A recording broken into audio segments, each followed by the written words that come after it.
ஆமா சார், நீங்க சொன்ன மாதிரி எங்களுக்கு தைரியம் இருந்ததில்ல, நம்பிக்கை இருந்ததில்ல, சக்தியே இருந்ததில்ல.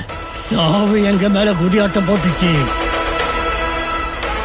அப்ப குறுக்க நின்றுட்டு இருந்த ஒருத்தன் அந்த மாரியாத்தா முன்னாடி தலையை சீவினால. அவன் செத்த அன்னைக்கு ரொம்ப வருஷத்துக்கு அப்புறம் சாவு மேல நாங்க குதியாட்டம் போட்டோம். அவன் கத்தி வீசின வேகத்துல ஒரு புயலே உருவாகிச்சு சார். அந்த புயல் நராட்சியில் இருக்கிற ஒவ்வொருத்தருக்கும் உசுர கொடுத்துச்சு. உங்களுக்கு ஒரு யோசனை சொல்றேன், நீங்க மட்டும் அவன் குறுக்க போயிடாதீங்க சார்.